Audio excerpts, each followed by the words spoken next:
ইতিমধ্যে আৰম্ভ হৈছেহি আৰু আজিৰ এই সাংস্কৃতিক সন্ধিয়াত মঞ্চত আপোনালোকৰ সন্মুখত উপস্থাপন কৰা বৰ্ণালী নাথ ইউথ ফেষ্টিভেলত একেৰাহে 3বাৰৰ গ'ল্ড মেডেলিষ্ট আৰু বৰ্তমান কটন ইউনিভাৰ্চিটিত অধ্যয়নৰত অতি মেধাৱী ছোৱালী। গতিকে খন্তেক সময় পিছতে আমি বৰ্ণালী নাথৰ সংগীতানুষ্ঠান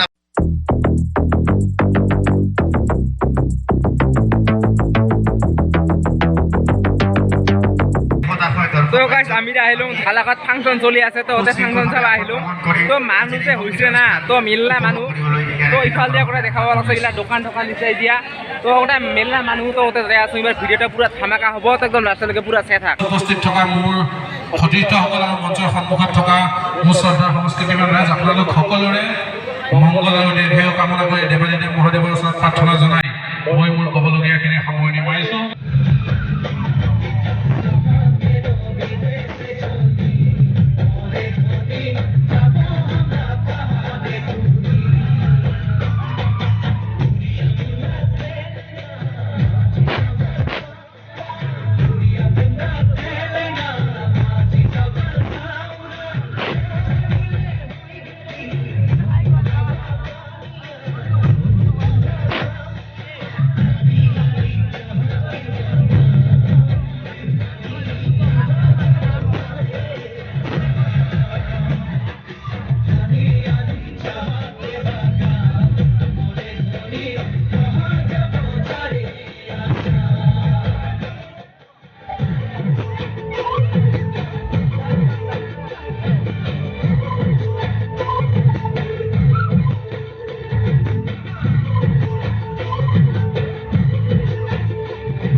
অতি সুন্দৰ নৃত্য প্ৰদৰ্শন কৰিছে মিলিজুলি জীয়ৰী বোৱাৰী নৃত্য দলে আৰু এই হিচাপতে আমি মিলিজুলি জীয়ৰী বোৱাৰী নৃত্য দলৰ